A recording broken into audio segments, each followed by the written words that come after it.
بسم الله الرحمن الرحيم والنجم إذا هوى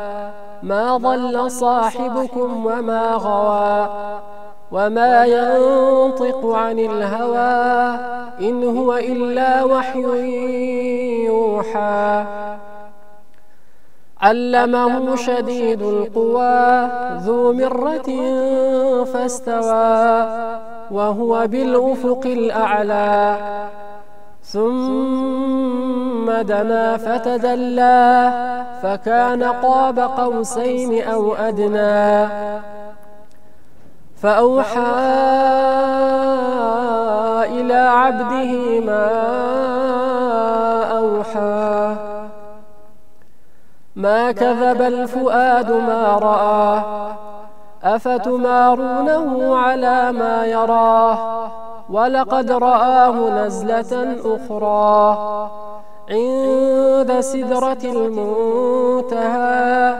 عندها جنة المأوى إذ يغشى السدرة ما يغشى ما زاغ البصر وما طغى لقد رأى من آيات ربه الكبرى أفرأيتم اللات والعزى ومناة الثالثة الأخرى ألكم الذكر وله الأنثى تلك إذا قسمة ضيزى إن هي إلا أسماء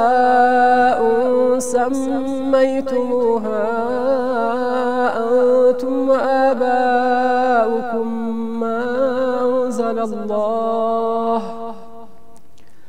ما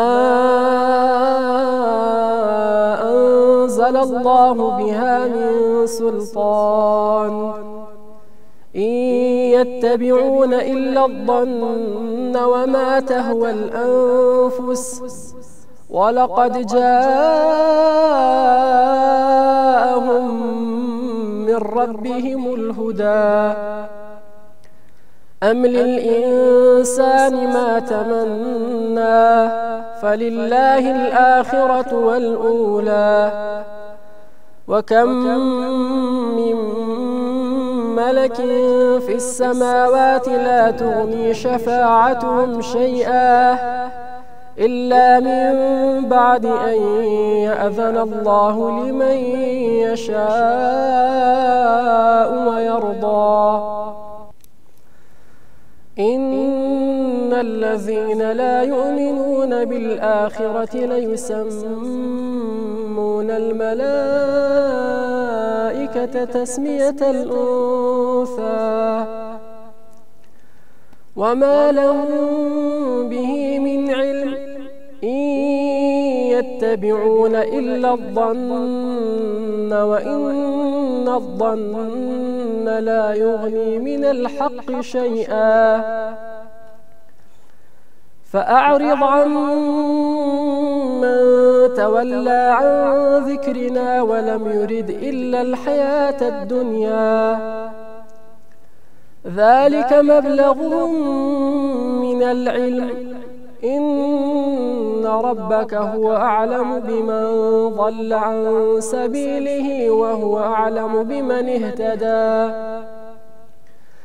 ولله ما في السماوات وما في الأرض ليجزي الذين أساءوا بما عملوا ويجزي الذين أحسنوا بالحسنى الذين يجتنبون كبائر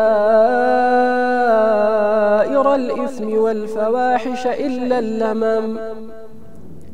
إن ربك واسع المغفرة هو أعلم بكم إذ أنشأكم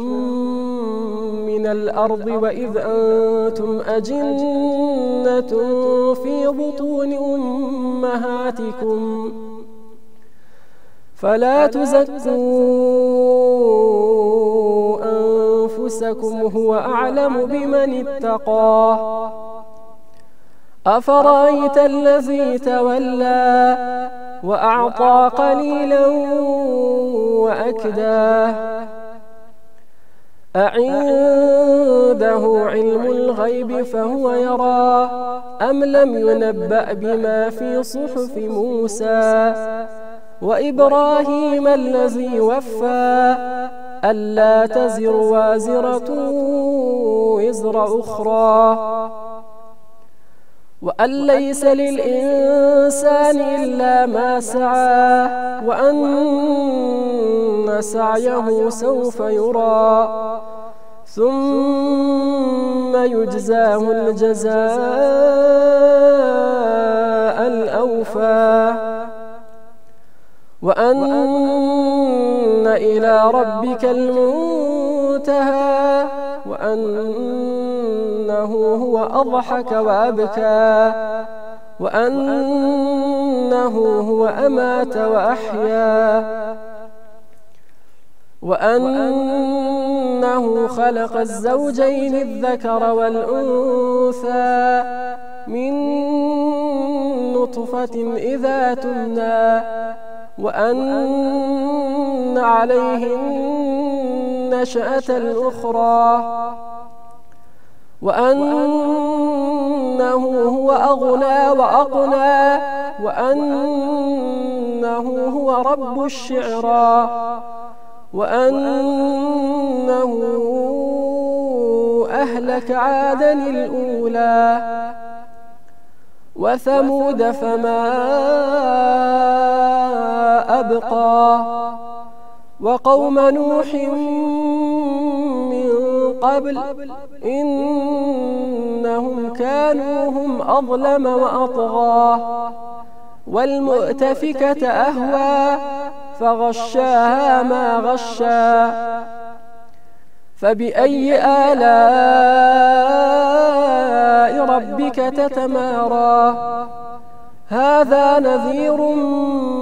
من النذر الأولى أزفت الآزفة